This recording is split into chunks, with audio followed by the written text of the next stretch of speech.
We pray that you'll move, that you'll speak, that you'll do what only you know how. I pray that you'll walk up and down each and every road, leaving nobody untouched. I pray that you'll touch those who are watching online. Anybody who can hear my voice anywhere, I pray that you will show us that which you're calling us to become. It's not over. You got so much more in store. And so while we thank you for all you've done, we say now we praise you in advance with expectation for that which it is we're believing you for.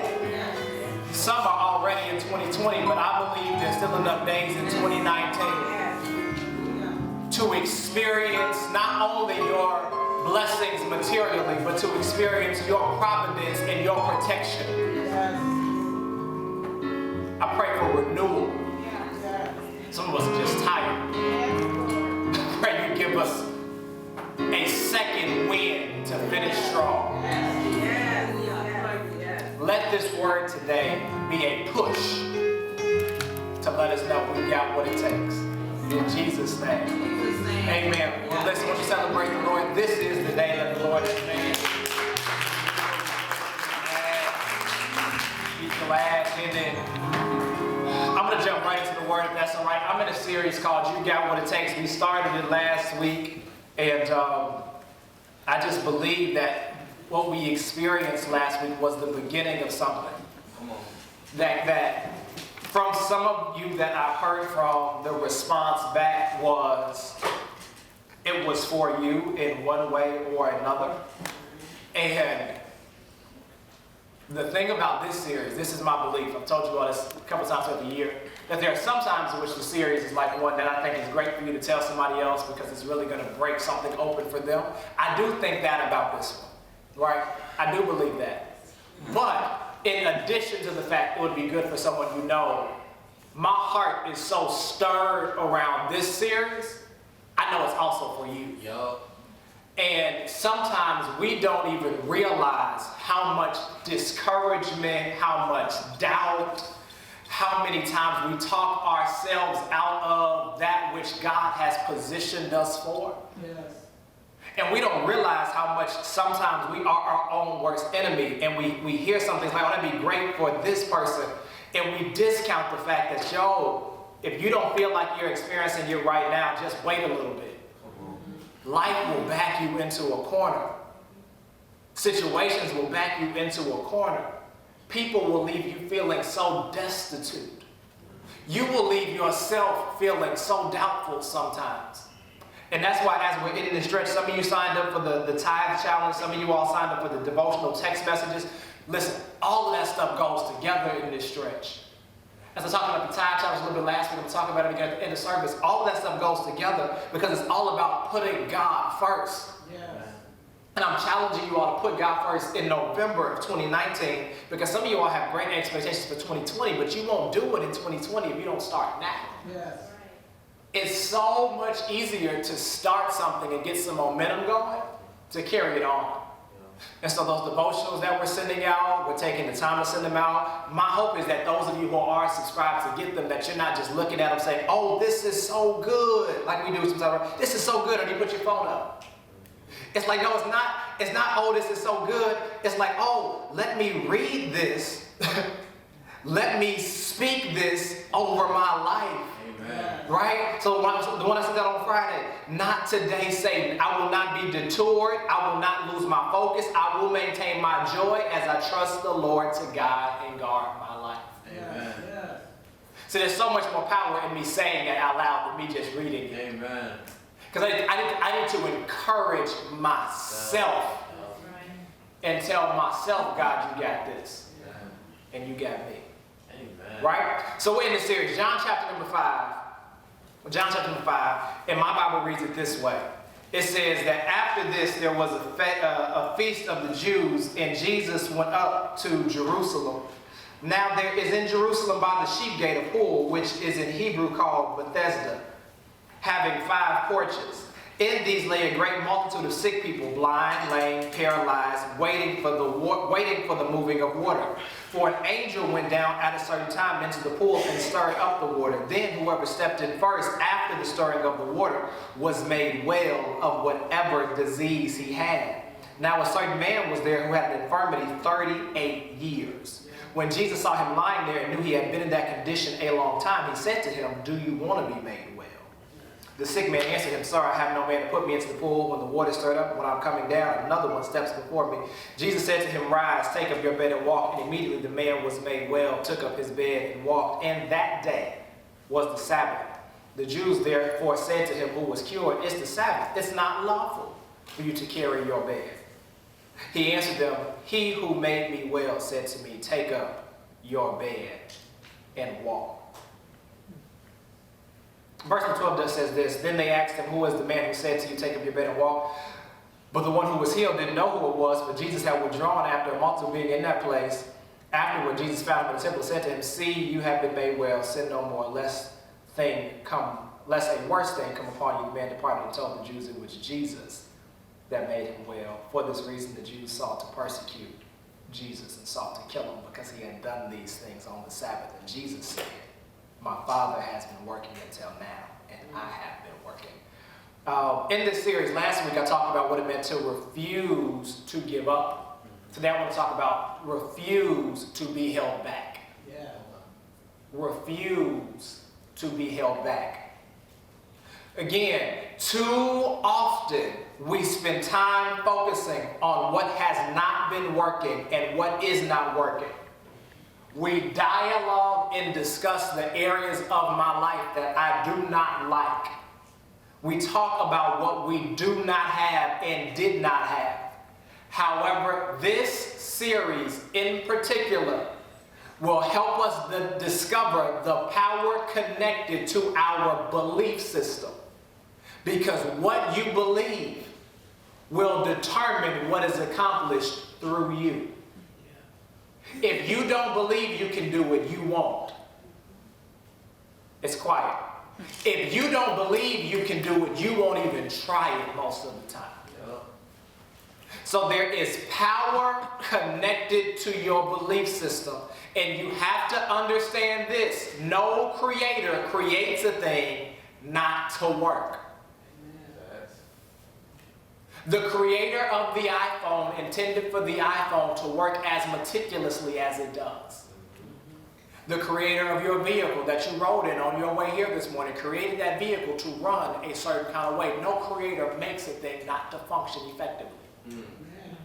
So if that be the case, do you think that God, the master creator, would create your life in a kind of way where he did not intend for you to function effectively? So if we are going to be honest enough to say there are areas in my life where I feel like there is dysfunction, areas in my life where I feel like I'm not making any kind of progress, areas in my life where I hear God saying something, I feel something being stirred in my heart, however, I don't see the manifestation of it in my life, I've got to ask the question, is it the creator or the creation preventing it? Is it God saying, I wanted to tease you with this, not to give it to you? Or is it God saying, I placed this future before you and asked you, do you want to be made well? What do you do when you realize the question on the table is not, does God want you to have it, experience it, walk in it? The question is, do you really want it like you say you do?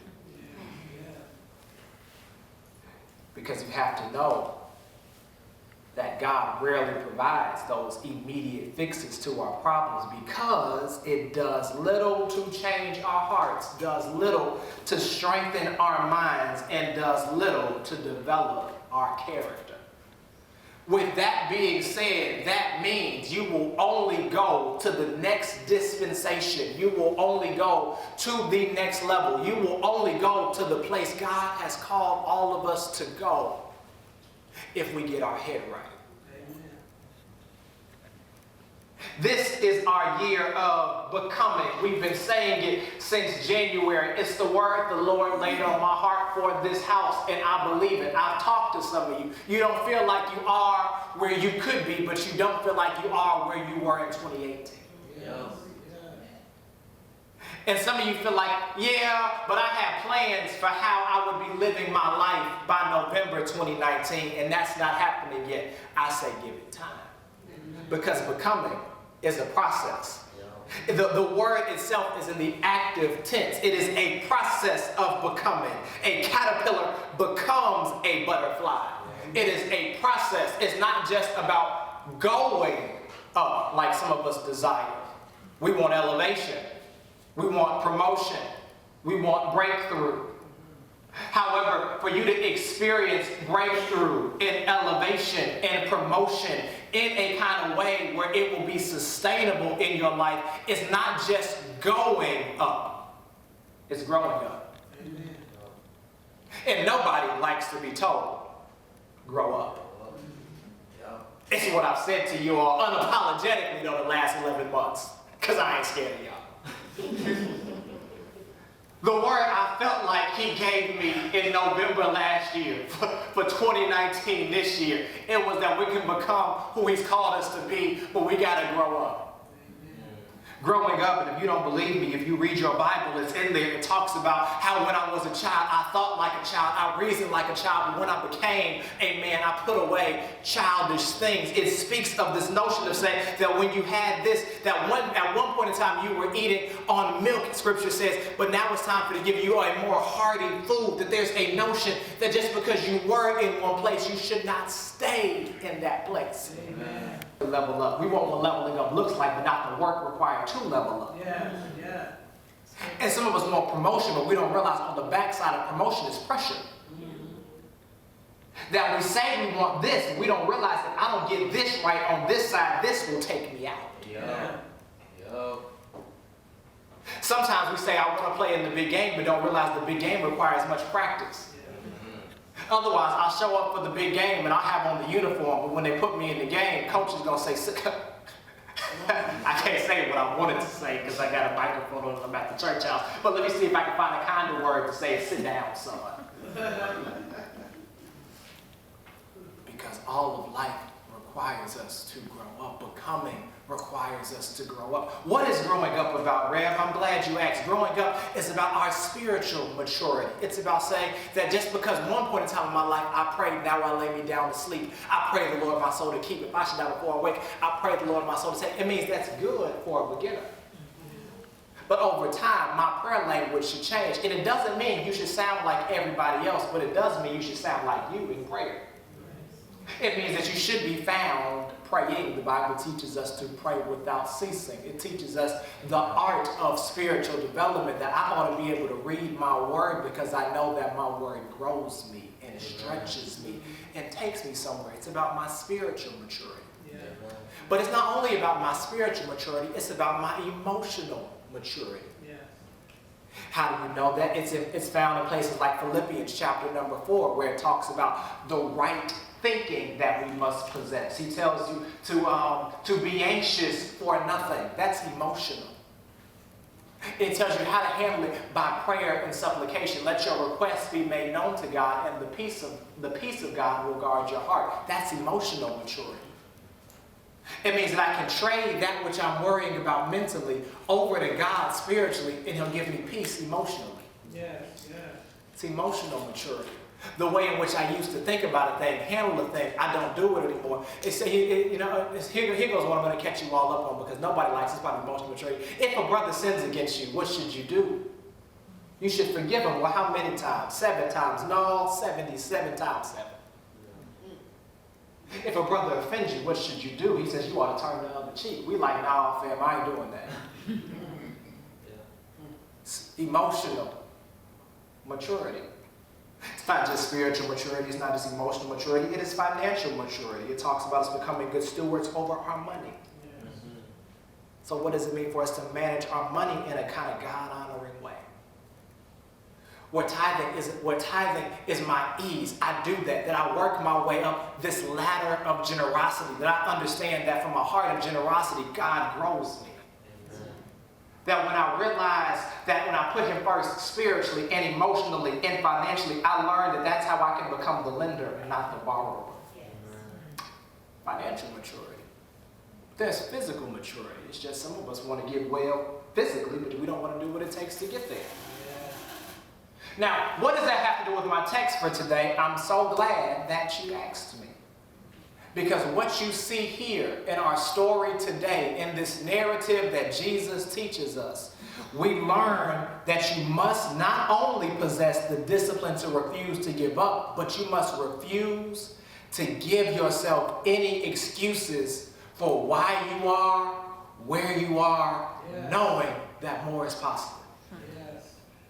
I'm going to say that again in a different kind of way. Some of us are guilty of giving ourselves too many excuses for why you are where you are. And it excuses you in a kind of way where you choose not to make progress.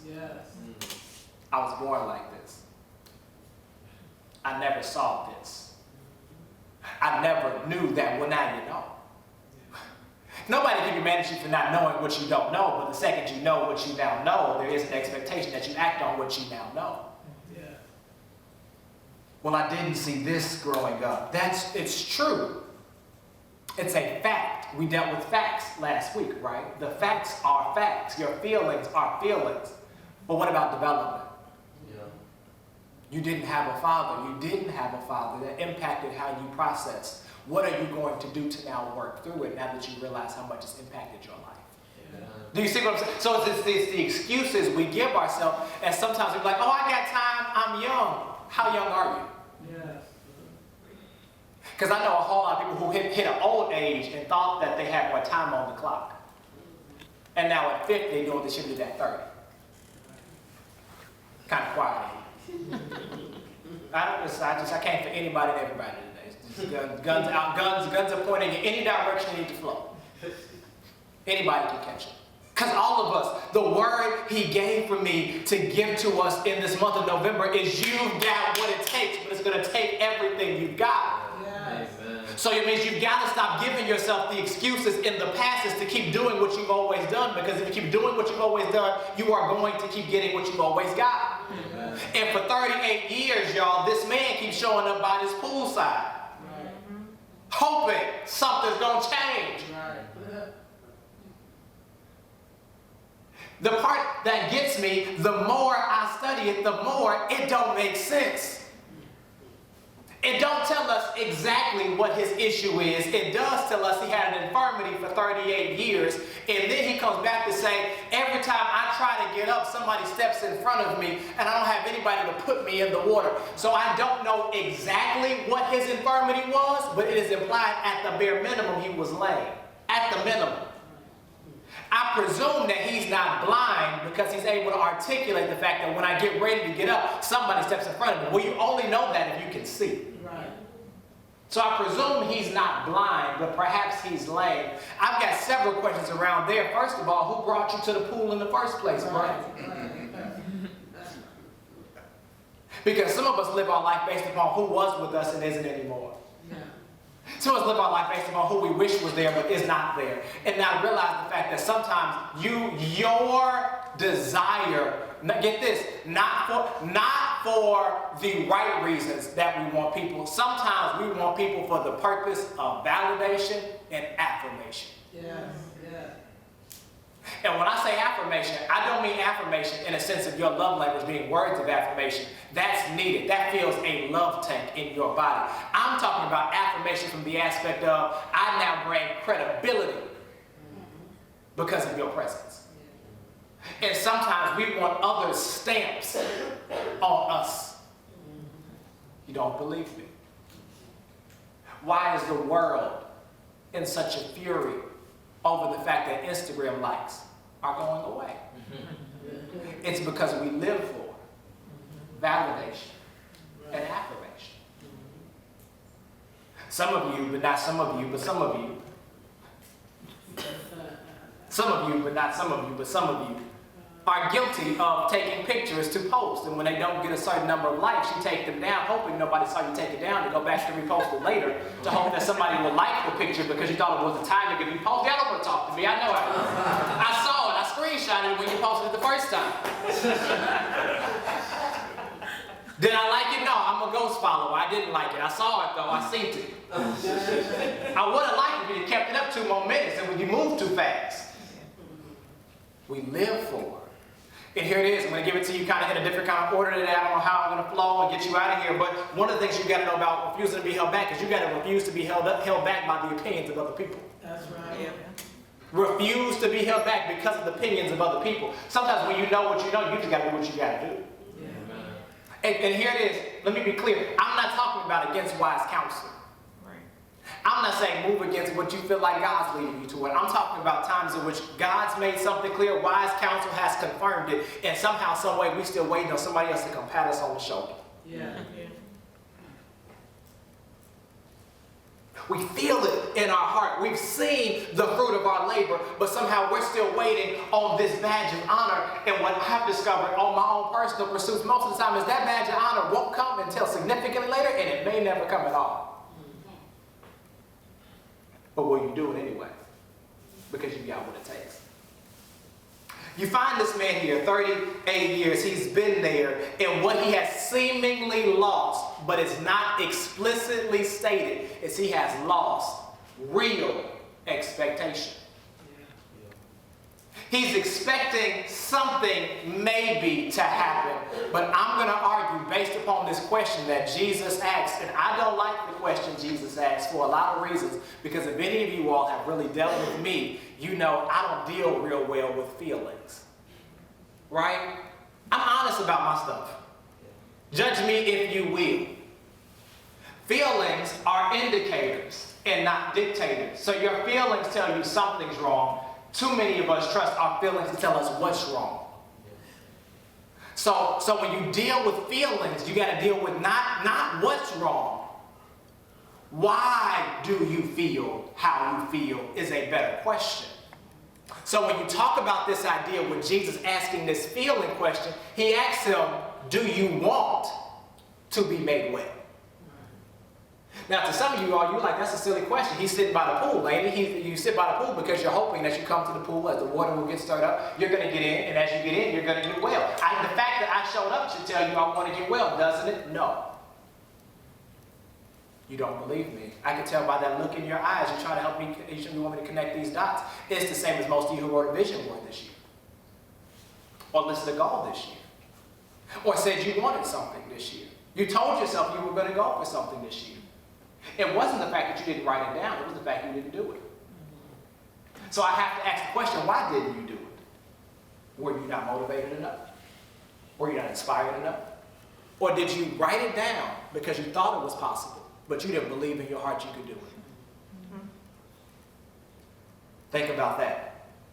You wrote it down. You might have even prayed about it, but you didn't believe in your heart it could really get done. So he asked him this question, look, do you want to be made well? Look at his response back. It's much like ours. He says, sir, where is it? I want you to, sir, I have no man to put me into the pool when the water is stirred up. That's not the question he asked him in the least bit. He doesn't ask him who helped you. He asks him, do you want to get well? Do you want it? Yeah. He starts by giving an excuse. I don't have nobody to put me in. And I'm like, do you still have one? And you're like, yeah, but it ain't worked yet. And I'm like, is God not God? Amen. Well, I thought this would be this by now. Well, who told you that? Was that your own preconceived time clock? Because you thought that by 30, this was how your life would be? And who told you your life can't change in 2 months? Amen. Do you want to be better with? Or are you allowing your excuses to hold you back? The first thing he does is he allows his excuse to hold him back. Refuse to allow your excuses to hold you back. His very first thing he states is an excuse. I don't got nobody. Right. He ends up healing him and discovers, I didn't need nobody. See, I feel like there's tension here for some reason. I can't quite figure it out. I really think it's this. We live in this kind of society where, let's say how I feel it, we've been coddled so much that we feel like we need stuff we really don't need. So we use the need word loosely. Well, I need this to get this done. Do you really? I had a call with some members of the team this week on some stuff I'm looking at shifting for us. It's like, yo, you do realize we don't need that screen, right?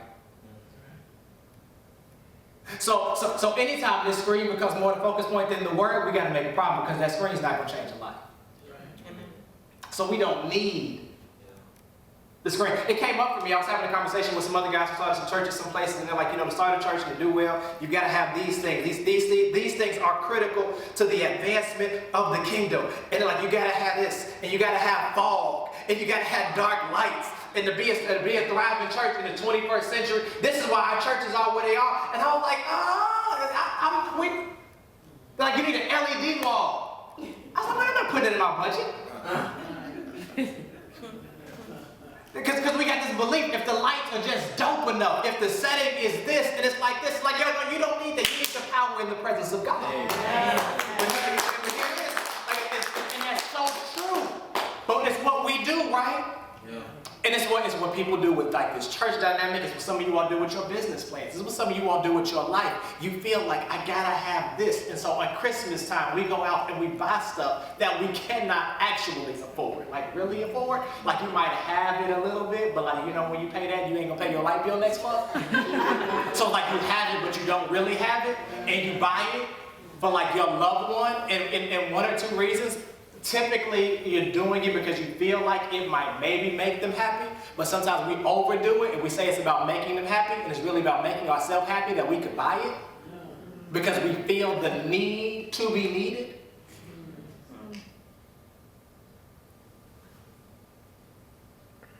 Did I need to buy it or did I want to buy it? That becomes critically important because we feel like there's some stuff that we need that we don't, and as a result of feeling like we need some stuff that we don't, you miss out on some of the stuff you really need.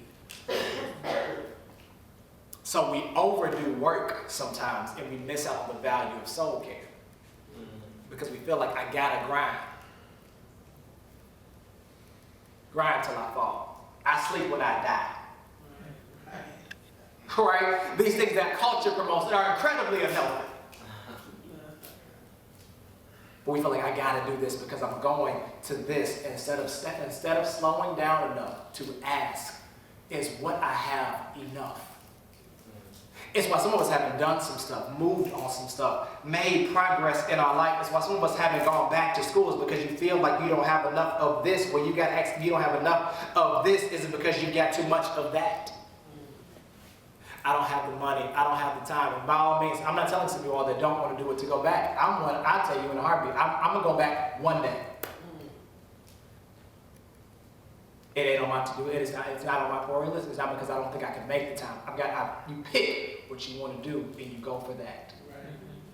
Some of us are not so determined to fulfill what we feel like God's placing on our hearts, so you won't sacrifice what others tell you is critically important for what you feel like God's telling you to focus on. Did that make sense?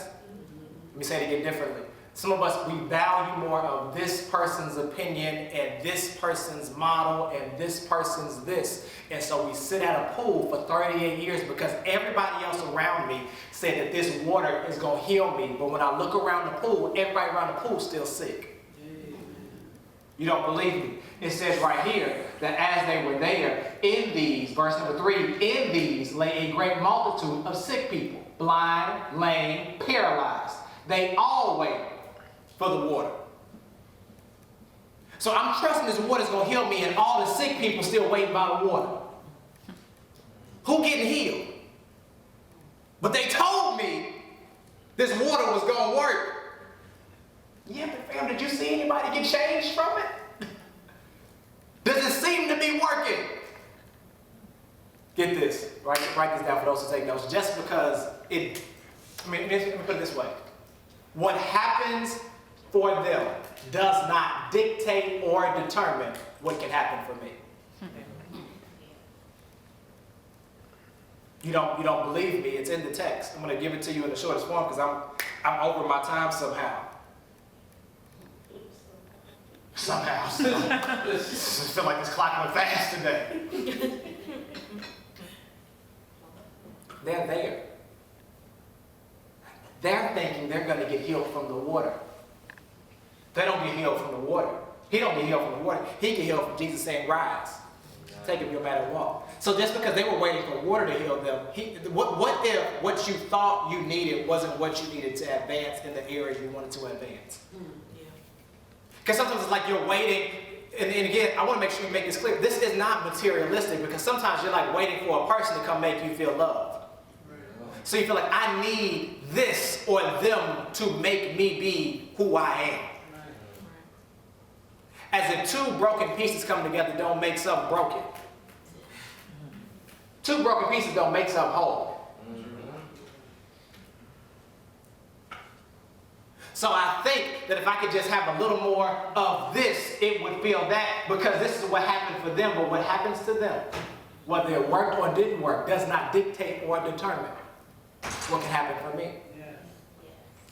I got to refuse, Jesus, to be held back by excuses. I've got to refuse to be held back by the need for validation and affirmation. I've got to refuse to be held back by myself. Amen. Sometimes it's not people, it's totally you. Amen. You are in your own way.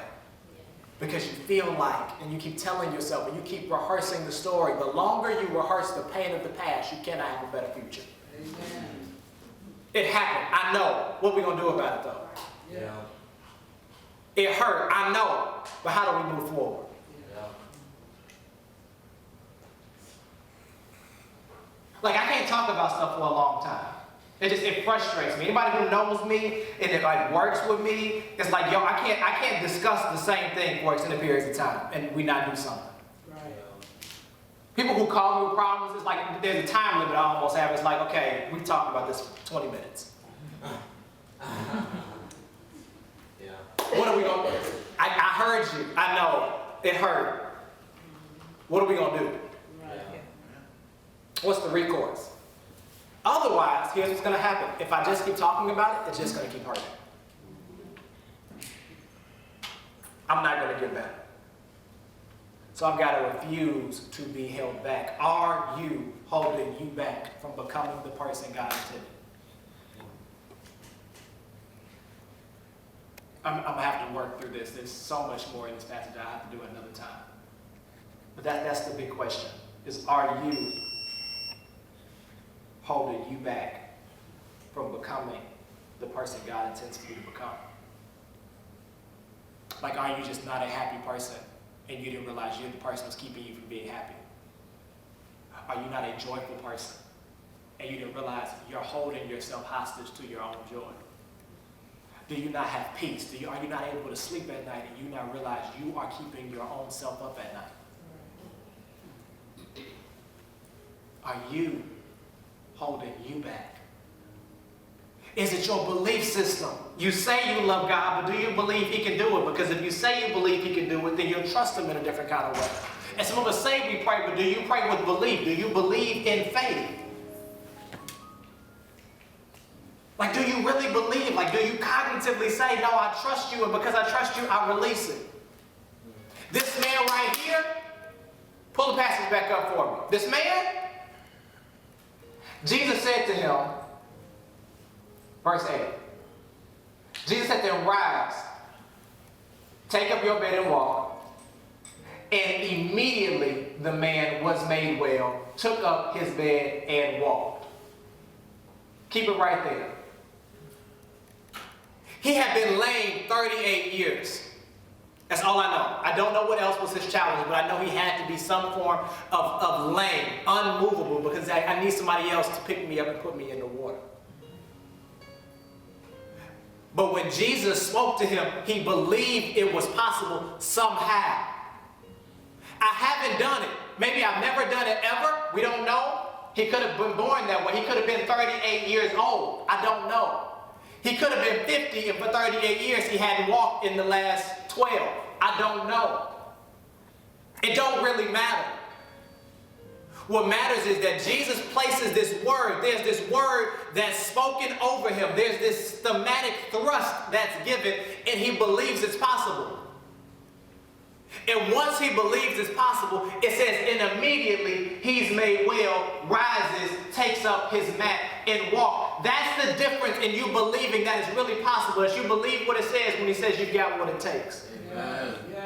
When you believe that that's that word, you say, you know what, I don't know how and I don't know when, but this is now my goal. I'm really going to go for that which he's calling me to be. Amen. I'm really going to go for that which he's calling me to do. I don't know how and I don't know when, and I know I don't have everything that I think I need, but whatever I have here is what I'm going to take with me moving forward. I can only take what I have. You can only control what you can control. That's right. I don't have enough money. Well, what are you going to do with what you have? Because we can keep talking about the fact that you don't have it, it ain't going to make more come. Right, right. Believe me, I've tried.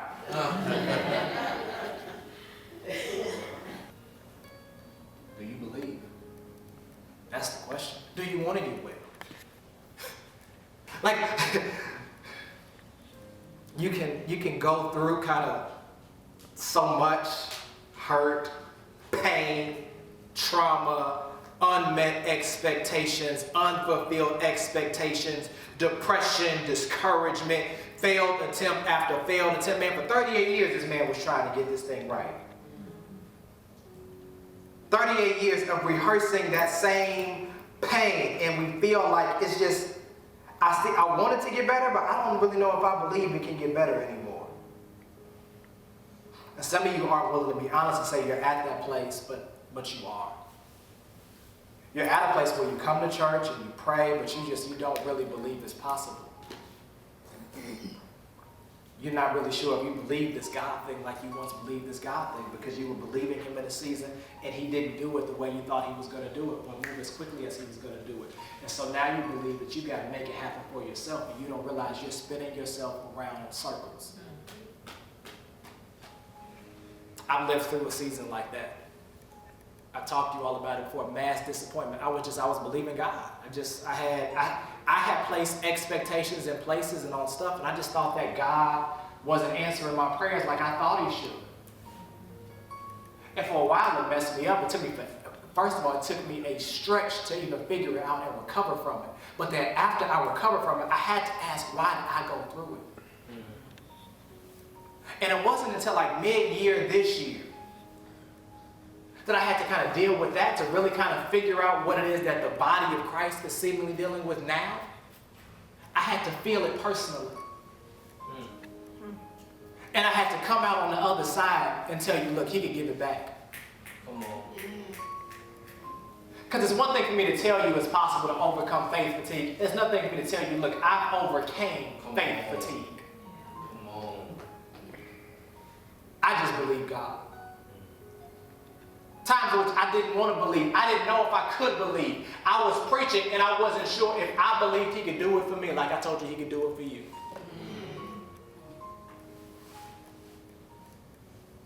Faith fatigue. It can happen to anybody, anywhere. So you can think you're over it. You got too much faith for that. No. The enemy comes to what? Steal, kill, and destroy. And I keep trying to tell you, some of y'all are shouting that you survived and didn't realize he stole something from you. And in this stretch, some of y'all, he stole your faith. You stopped believing in him and people. I want to tell you, you got to believe again. In order to refuse to be held back, it requires these two things. It requires you to, number one, trust again. Yeah, I don't think anybody should let that note go by. You got to trust again. Because whether you admit it or not, there's some area in your life where you don't trust like you used to trust. Whether it's people, whether it's God, you have this skeptical mind about everything and everybody. And if you don't trust, the second point is you got to try again, but you won't try again if you don't trust again. You won't attempt it if you don't believe it's possible. I told you before about that one test. I would be a man of my word and show you, Lord, come here. couple months ago, I told you I wouldn't trust him with this. You better not make a fool out of me.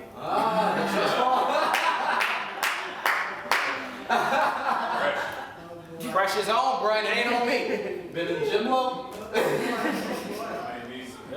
My willingness to try this again is based upon my willingness to trust him again. I'm not going to try again if I won't trust. I have to trust that he's going to catch me. And if I trust he's going to catch me, I'm going to try and see what happens. Some of y'all are trying to figure out, why can't I motivate myself because you don't trust? Why is my faith feeling so depleted? Because you don't trust. So you want to try faith without trust.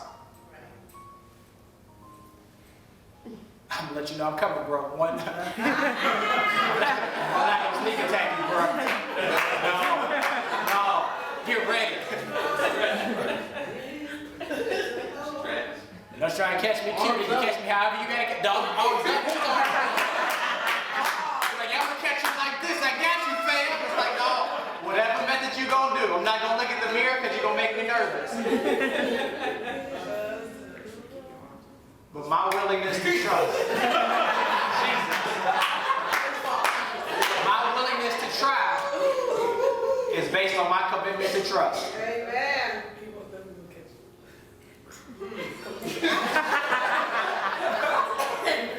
I told y'all I got trust issues. Believe me, you passed up. You get burned so many times, you stop trusting, especially you do this work, you do this work, oh, you get real trust issues. Believe me, you passed up. Don't believe in me, believe in him. You have to fall.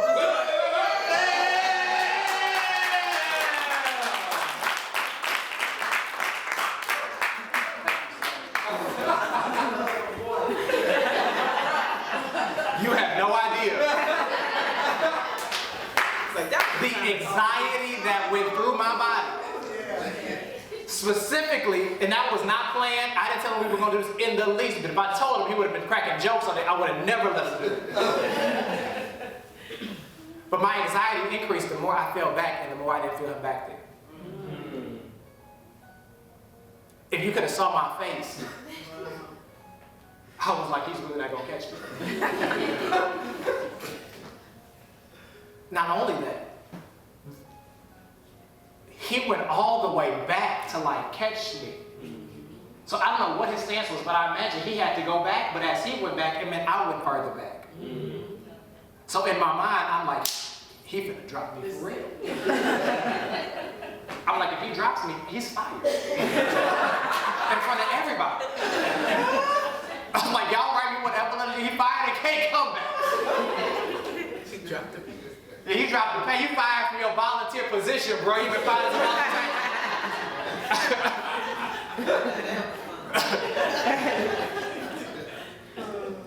But do you get the idea? There's some stuff you're not trying. You're trying to figure out why you don't have the courage to try. It's because you don't have the faith to trust.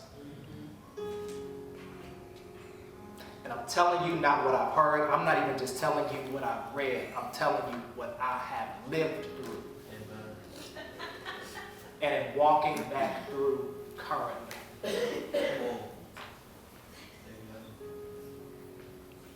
You gotta be willing to trust if you're gonna be willing to try. Do you believe that God is who he says he is? Some of you all are saying, yeah, I hope so. Some of you all are wrestling with the thought of saying, I don't know. I want to tell you that's a good place to be. At least you're able to honestly say, man, maybe I haven't been trusting him like I said I have. Because sometimes the biggest lie we tell ourselves is that we trust God and we don't. So the greatest revelation that we can come to is, man, I ain't really been trusting him like I thought. Because it's at that place I can get healed and whole. I can't get healed if I don't realize it's a problem. So for those who are in that space, I want to tell you about a man, and I'm really going to let you go. Read the story for yourself. It's Mark chapter 9. It says, Lord, I believe, but help my unbelief. Amen. Help my unbelief. Some of you all want a practical handle. How do you start trusting again? By starting to trust again. Period, poo. How you start trusting again? Remember, I started to trust again. You start small, but you gotta try. Like that seems so small to y'all. Y'all have no clue. We saw. You were struggling, we saw. I was struggling so bad. If you just really knew, I was like, it was some words on my mind, my mouth, and my heart. Fire was one of them. And some swear words was some others. I'm like, I hope this mic go off before the rest of the words come out.